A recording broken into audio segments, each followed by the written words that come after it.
들어 바라보라. 무엇을 바라보는가? 부활의 소망을 붙드는 인생이 되기 위해서 우리가 눈을 들어서 주님을 바라보야 한다는 제목을 가지고 같이 창세기의 말씀을 오늘 이 시간 부활주의를 우리가 맞이해서 같이 전하도록 하겠습니다. 여러분들은 혹시 아마 들어보신 분들은, 책을 좋아하시는 분들은 이분의 이름을 아실 텐데, 맥스 루케이드라는 분이 산 위의 하나님이라는 책을 쓰셨습니다. 그런데 그 책 중에 이런 내용이 있어요. 여러분들 한번 잘 들어보세요. 만약 여러분이 인생에서 모든 것이 끝난 것처럼 느껴질 때, 가장 힘든 순간에 단 하나만 바라볼 수 있다면 여러분 무엇을 바라보시겠습니까? 루케이드는 대부분의 사람들이 하나님을 바라보는 것이 아니라, 우리가 소망하는 것을 바라보는 것이 아니라, 맥스 루케이드는 이렇게 말하고 있어요. 루케이드는 이렇게 말하고 있어요. 대부분의 사람들이 그들의 삶의 문제나 실패, 두려움, 심지어는 과거의 상처를 바라보며 살아갑니다. 그런데 내가 오래전 만난 한 성도는 이렇게 말했습니다. 그는 병상에 누워 있었음에도 불구하고 이렇게 고백했습니다. 나는 오늘도 하늘을 바라봅니다. 왜냐하면 그곳에 내 소망이 있기 때문입니다. 여러분 동의하시나요?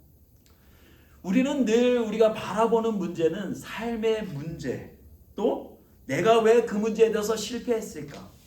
나는 또 어떤 문제에 대해서 두려워하는가?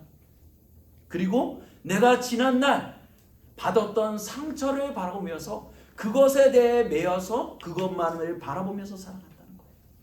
근데 이 루케이드가 만난 이 사람은, 한 성도는 병상에 누워 있음에도 불구하고 그는 늘 하늘 창문 너머의 하늘을 바라보면서 하늘 소망을 품고 살았다는 거예요.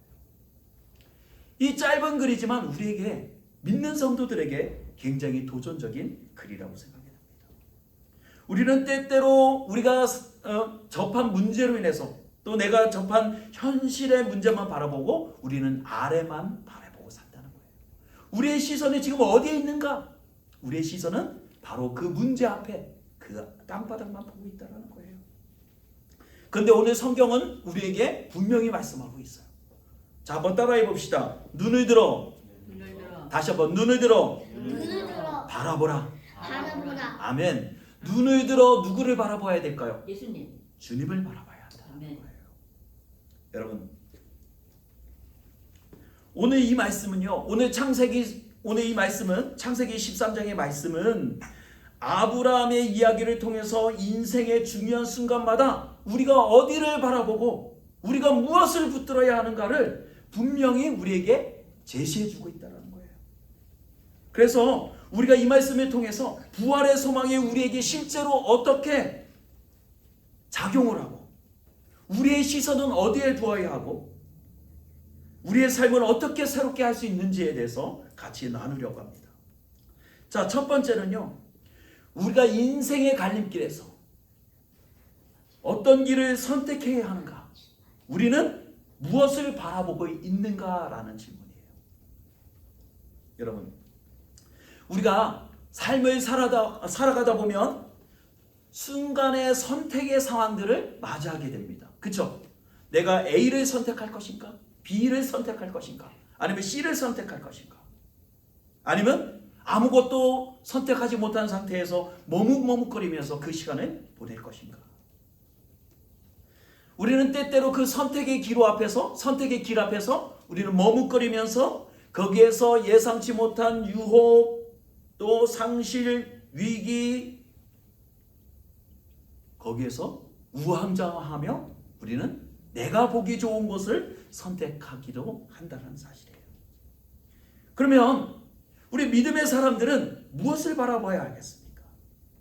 오늘 본문에 보니까 아직 아브라함이 아니라 아브라함과 조카 롯의 이야기가 나와요. 그렇죠? 오늘 성경에 보니까 아브라함과 조카 롯의 이야기가 나오는데, 이 조카 롯은 창세기 12장에 시작하면서 아브라함이 하나님의 콜링을 받고, 뭐예요? 하나님의 부르심을 받고, 네가 이제 본토 친척 아비 집을 떠나서 내가 지시한 땅으로 가라 라는 명령을 받았는데, 그때부터 조카 롯은 아브라함과 함께 동행을 했다는 거예요. 왜 그러냐면 이 조카 롯은 아버지가 일찍 돌아가셨기 때문에 그 형제인 아브라함이 조카 롯을 자연스럽게 거둬들여서 키울 수밖에 없었다는 거예요. 그렇기 때문에 늘 아브라함의 삶 가운데서 조카 롯은 뭐예요? 식구와 같이, 가족과 같이 늘 동행하는 인물이었어요. 근데 이제 아브라함과 조카 롯이 함께 지나다가 이제 그들의 재산이 많아졌다고 성경은 말하고 있어요. 그들이 이제 양이 많아지고 기르는 가축이 많아짐으로 인해서 서로 목자들 간에 갈등이 일어나기 시작했다는 거예요. 그래서 아브라함이 제안합니다. 야, 조카 롯, 이제는 우리가 같이 거주할 수가 없으니 이제 네가 좋은 땅을 선택해서 떠나가라 라고 말합니다. 여러분, 좋은 땅이 있으면 아브라함과 조카 롯의 중에서 누가 먼저 선택을 해야 될까요? 그렇죠? 우리 동양적인 사고로는 뭐예요? 어른이 먼저 선택을 하고 나면 그제서야 나이가 어린 조카 롯이 그 나머지 것을 취하는 것이 당연한 겁니다. 근데 어찌된 일인지 모르지만 아브라함이 조카 롯에게 먼저 선택권을 줘요. 야, 네가 보기 좋은 땅을 네가 먼저 선택을 해라. 그러니까 아브라함의 뭐예요? 아브라함이 조카 롯에 대한 뭐예요? 사랑의 마음을 우리가 느낄 수가 있는 거예요. 배려의 마음을 느낄 수가 있는 거예요. 만약에 아브라함이 조카 롯에 대해서 그냥 너는 내 자식이 아니니까 그냥 네가 하던 대로 해. 그러면서 만약에 그를 내몰았다면 그가 이렇게 할 이유가 없죠. 근데 아브라함이 조카 롯에게 먼저 양보했다는 거예요. 야, 네가 눈을 들어서 보기 좋은 땅을 네가 먼저 선택해라. 그러면 그 나머지 땅은 내가 차지하도록 하겠다 라고 말합니다. 그래서 성경에 보니까 어떻게 되어 있냐면 내가 자하면 나는 우하고 내가 우를 하면 나는 자를 선택하겠다. 그러니까 레프트를 선택하면 나는 라이트를 하겠다는 거예요. 그러니까 아브라함이 먼저 그에게 선뜻 자기의 우선권을, 자기가 먼저 할 수 있는 일들을 조카 롯에게 배려를 해주고 있는 거예요. 그것을요 보면서 우리가 얼마나 조카 롯이 자기의 이익보다는 정말로 조카 롯과 정말로 좋게 헤어지기를 원하고 또 그를 애틋하게 사랑하는 마음을 우리가 느낄 수가 있다는 거예요. 근데 여러분, 조카 롯의 선택은 어떤 거였습니까? 조카 롯의 선택은요, 창세기 13장 10절에 보니까 이렇게 기록하고 있어요. 룻이 눈을 들어 요단들을 바라본즉 소알까지 온 땅에 물이 넉넉하니 라고 말하고 있어요. 그러니까 조카 롯이 눈을 들어서 보니까 요단을 바라보니까 소알까지 온 땅에 물이 가득하다라는 거예요. 그 말은 땅이 비옥하고 너무 좋았다라는 거예요. 그 땅이. 그래서 말해요. 여호와의 동산 같고 애굽 땅과 같았더라 말하고 있어요. 성경에. 그러니까 롯이 바라보는 땅이 어떻다는 거예요? 너무도 비옥하고 너무도 좋았다라는 거예요. 모든 것이 풍족하고 농사를 지어도 잘 될 만한 그런 환경적인 요소를 충분히 가지고 있는 땅을 조카 롯이 선택했다라는 거예요. 여러분, 그렇지만 결과적으로 롯이 선택한 땅은 어떻게 됐습니까? 결과적으로 여러분 성경 읽어보셨잖아요. 조카 롯이 선택한 땅은 결국은 어떻게 됐어요? 소돔과 고모라의 연결로 인해서 어떻게 해요? 죄악이 가득함으로 그곳 가운데 하나님의 심판이 그곳에 임하게 되었다는 거예요. 조카 롯은 자기의 시선으로 자기의 눈으로 좋은 땅을 선택했지만 결과적으로는 어떻게 됐다는 거예요? 그곳이 하나님의 심판지가 되어지고 그곳에 하나님의 진노가 부어지는 땅이 되고 말았다는 거예요. 우리는 여기서 중요한 질문을 던질 수 있습니다. 나는 지금 무엇을 바라보고 있는가? 여러분들은 지금 무엇을 바라보고 계십니까? 현실의 문제? 아니면 나를 두렵게 하는 그 두려움의 문제? 아니면 나를 과거에 아프게 했던 과거의 상처에 나는 매여 있는가? 여러분, 우리의 소망은 어디에 있어야 될까요? 바로 하늘에 있어야 한다는 거예요. 주님께 두어야 한다는 거예요. 자, 두 번째는요, 믿음의 원리예요. 바라봄의 힘. 그러면 성경은 우리의 시선이 무엇을 바라보는지에 따라서 우리 인생의 방향을 결정한다라고 말하고 있어요. 여러분 히브리서 11장 1절 말씀을 외우시나요? 한번 우리 같이 한번 해볼까요? 믿음은 바라는 것들의 실상이요 보지 못하는 것들의 증거니 라고 말하고 있어요. 예. 그러니까 여기에서 말하는 믿음은 뭐라는 거예요? 바라는 것들의 실상이라는 거예요. 바라는 것들의 실상이라는 많은 것은 그냥 희망이 아니에요. 호프가 아니에요. 아, 내가 그것이 되어졌으면 좋겠다. 그것이 아니라는 거예요. 믿음은 하나님의 약속이 실제로 나의 삶 가운데서 이루어질 것이라는 그 약속을 부여잡는 것이 믿음이라는 거예요. 여러분, 왜 그것이 중요한지 알아요? 여러분, 민수기 13장 14장까지 보면은 거기에 어떤 내용이 나오는지 아세요? 거기에 보면 12명의 정탐꾼 이야기가 나옵니다. 여러분들 기억하셔야 돼요. 지금 민수기 13장 14장에 보면 정탐꾼 스파이의 이야기가 나온단 말이에요. 12의 사람들이 이제 정탐을 하기 위해서 스파이로 이제 그들이 장차 차지해야 할 그들이 들어가야 할 땅을 정탐하기를 위해서 12명의 정탐꾼을 뽑았다는 거예요. 스파이를 뽑았다는 거예요. 근데 결과적으로 10명은 돌아서 어떤 보고를 했죠? 나쁜 것. 그들이 말하기를 우리는 그들에 비해서 메뚜기와 같아요. 전쟁을 해보나 마나 우리는 그곳에 들어갈 수가 없습니다라고 부정적인 보고를 했다는 거예요. 근데 여호수아와 갈렙은 뭐라고 보고하죠? 뭐라고 보고하죠? 여호와께서 우리와 함께 하시면 그들은 우리의 뭐가 된다? 밥이라. 밥이라는 거예요. 여러분, 그들이 우리의 밥이라는 거예요. 먹이라는 거예요. 누가 우리와 함께 하시면? 여호와께서 우리와 함께 하시면. 그러니까 동일하게 하나님의 백성으로서 동일하게 정탐을 하라고 그들이 12명이 들어갔는데 10명은 현실적으로 뭘 본 거예요? 그들의 거대함을 본 거예요. 엄청나게 군사적으로 강함을 본 거예요. 그들이 쌓아 올린 성벽을 본 거예요. 우리는 그에 비해 뭐예요? 우리는 떠돌이 인생이야. 늘 가진 것도 없고 가진 전쟁의 힘도 없고 쌓을 만한 힘도 우리에겐 없어. 그러니 우리는 그 땅에 들어갈 수 없어.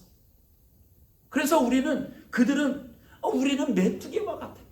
우리는 그에 비하면 정말로 곤충과 같아요. 벌레와 같아요. 해보나 마나요. 여러분, 이것이 믿음의 사람의 자세일까요? 아니라는 거예요. 정말로 믿음이 있다라고 하는 자는 뭐 해야 되는 거예요? 여호와께서 우리와 함께 하시면 그들은 우리의 밥이다 라고 고백했던 여호수아와 갈렙의 그 고백이 우리의 고백이 되어져야 한다는 거예요. 여러분, 같은 현실을 바라보아도 우리는 믿음의 눈으로 바라보며 하나님의 약속이 뭐가 되는 거예요? 실제가 되어지는 것을 경험할 수가 있다. 여러분, 우리의 시선이 머무는 곳에 뭐가 머물까요?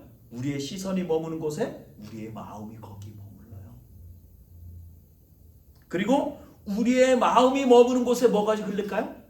우리의 인생의 시간들이 흐르기 시작한다는 거예요. 내가 지금 무엇을 바라보고 있는 것인지, 나의 마음이 지금 어디로 향하고 있는 것인지, 그것이 나의 인생의 시간으로 흘러가고 있다는 거예요. 여러분, 우리는 믿음의 눈으로 하나님의 약속을 바라보는 삶이 되어야 한다는 거예요. 여러분, 이제 다시 한번 아브라함의 이야기로 한번 돌아가 봅시다. 조카 롯이 떠난 후에 아브라함의 마음은 어땠을까요?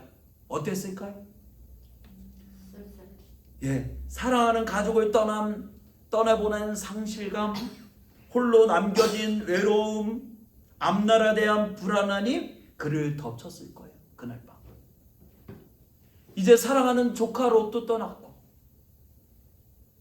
이제 함께 북적북적 지내던 그 시간들이 떠나고 나니까 홀로 외로움이 찾아와요. 상실감이 찾아와요. 그때 하나님께서 아브라함을 찾아오십니다. 그리고 말씀하세요.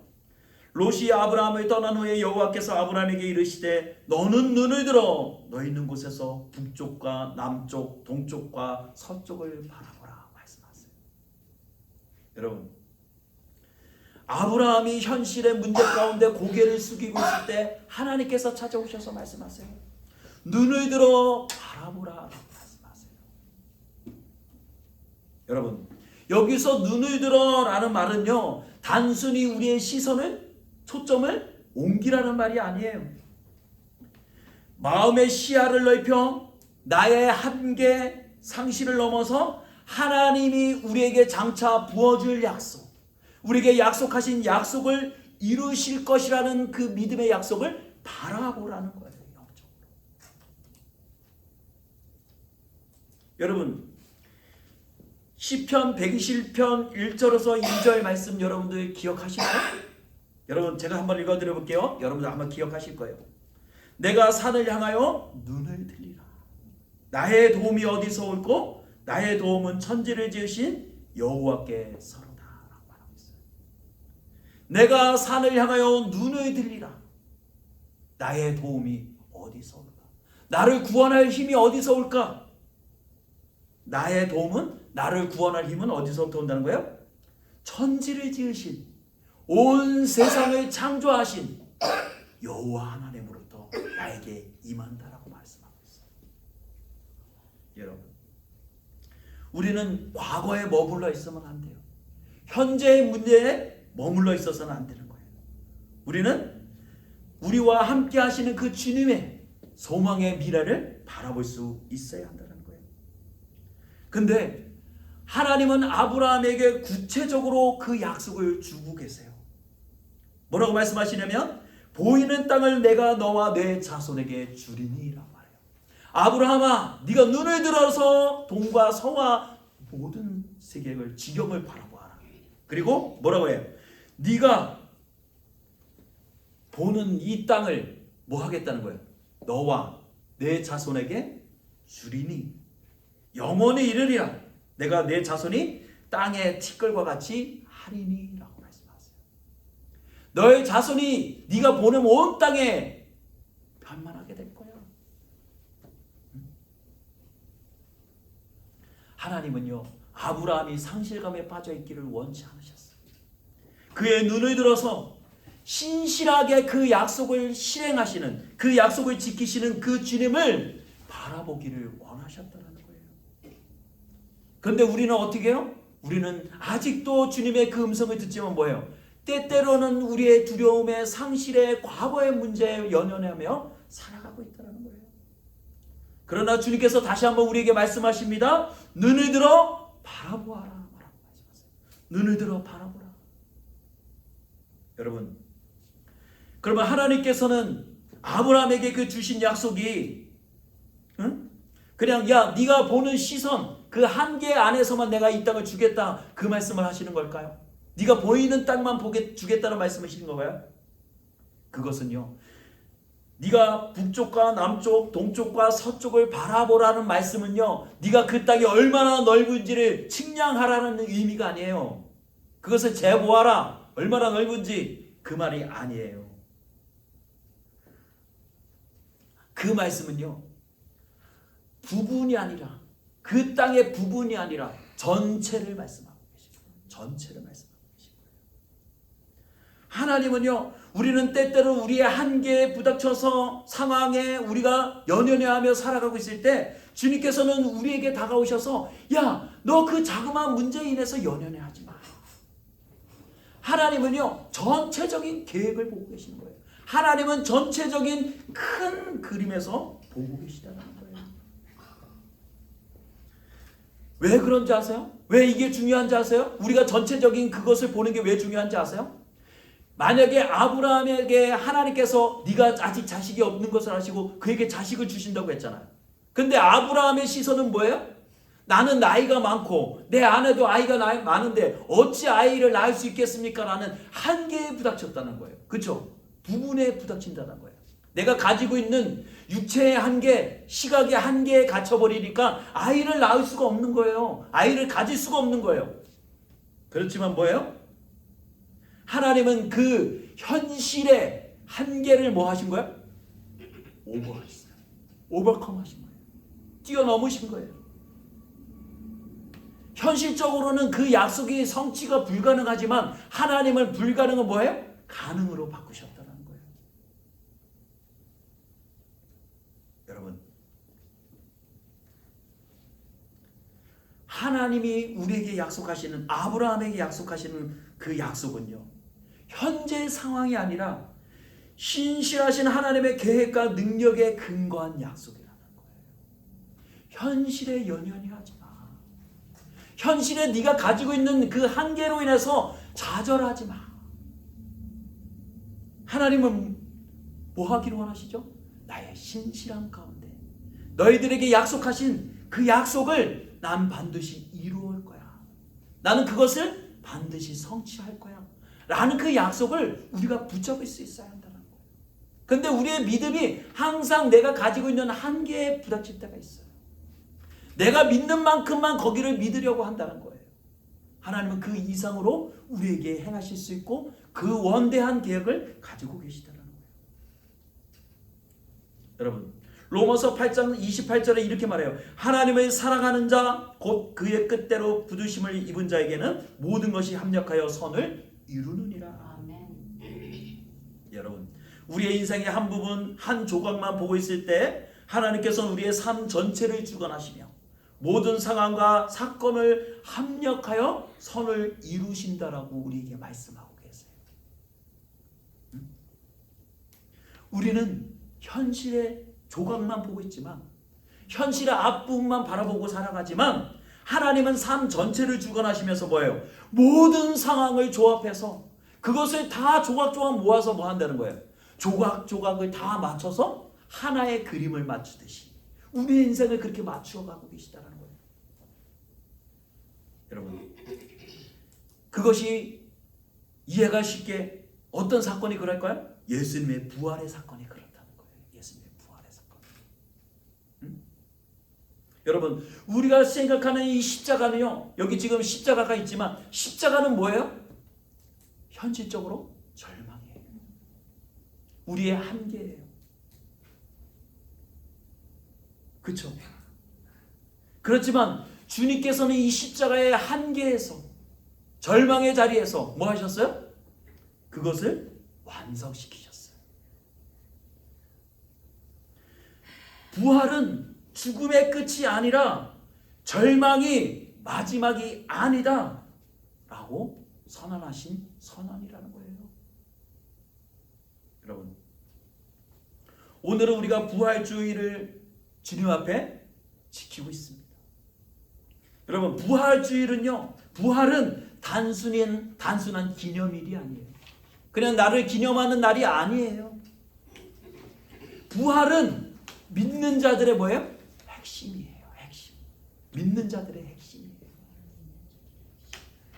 예수님은 십자가에 죽으셨지만 사흘 만에 부활하심으로 죽음과 죄의 권세를 완전히 깨뜨셨어요. 이기셨어요.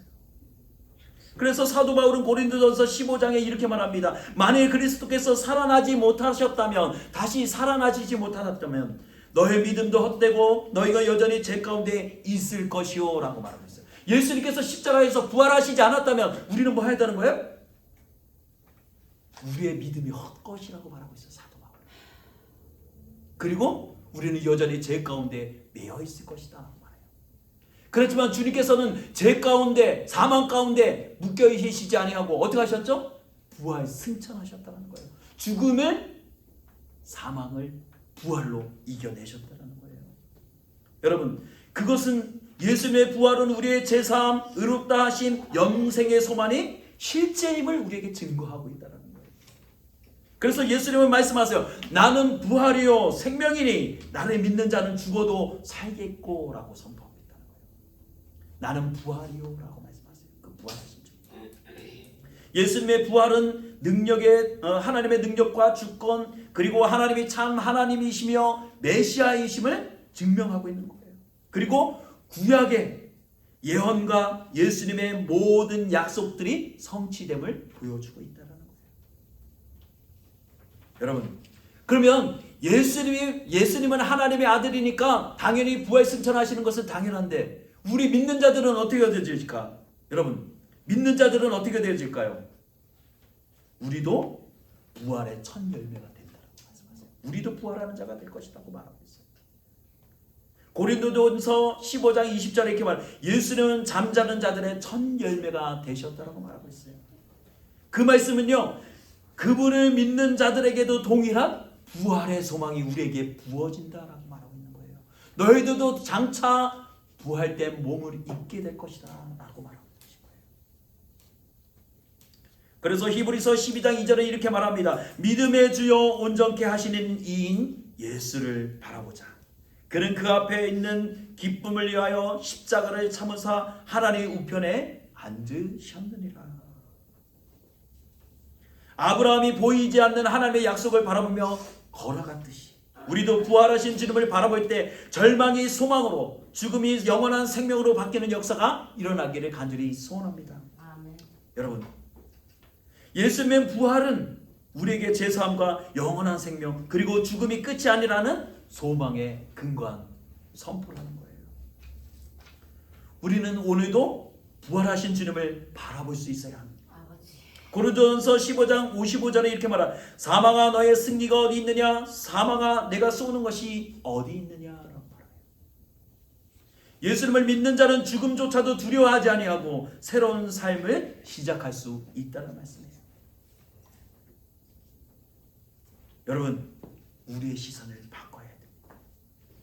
상실과 두려움에 머물지 말고, 문제와 과거에 붙잡히지 말고, 히브리서 12장 2절에 말씀하신 것처럼 믿음의 주여 또 온전케 하시는 이인 예수를 바라보는 믿음.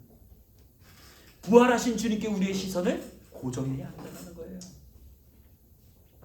하나님 우리에게 다시 말씀하십니다. 눈을 들어 바라보아라. 내가 너와 함께하며 내가 너의 미래를 책임진다. 자, 한번 따라해 봅시다. 눈을 들어 바라보아라. 내가 너와 함께하며 내가 너의 미래를 책임진다. 아멘. 부활의 주님을 바라볼 때, 여러분, 우리가 부활하신 주님을 바라볼 때 우리의 절망이 뭘로 바뀔까요? 희망. 예, 소망으로 바뀌는 거예요. 아멘. 상처가 회복되어지고 죽음이 생명으로 바뀌어지는 기적이 일어나는 것입니다. 말씀을 정리합시다. 우리 인생길에는 누구나 낙심과 두려움, 실패와 상실의 시간들이 찾아옵니다. 때로는 아브라함처럼 모든 것을 양보하고도 남은 것이 없는 것처럼 허탈감에 빠질 때도 있어요. 그러나 주님께서는 아브라함에게 찾아오셨던 것처럼 우리에게 찾아오셔서 말씀하십니다. 창세기 13장 14절, 너희는 눈을 들어 내가 있는 곳을 바라보라. 하나님이 바라보시라고 하시는 그 현실은요, 바라보라는 것은 현실의 벽이 아니라 그 약속을 성취해 가시는 하나님을 바라보라는 거예요. 여러분, 부활은 단순히 죽음 이후의 소망이 아니라는 거예요. 부활은 오늘 지금 이 자리에서 절망을 이기고 상처를 딛고 다시 일어설 수 있는 하나님의 능력이심을 믿으시기 바랍니다. 여러분, 시선을 들어 부활하신 주님을 바라보십시오. 믿음으로 다시 일어나십시오. 그리고 그 부활의 소망을 붙드십시오. 그리고 여러분의 가정과 학교, 일터, 인생의 모든 자리에서 하나님의 신실하심의 약속을 선포하며 살아가시는 주의 자녀들이 되시기를 주님의 이름으로 축원합니다. 고린도전서 15장 55절의 말씀을 읽어드리고 말씀을 마치겠습니다. 사망아 너의 승리가 어디 있느냐, 사망아 내가 쏘는 것이 어디 있느냐. 이 부활의 승리가 오늘 여러분의 삶에서도 실제가 되기를 간절히 소원합니다.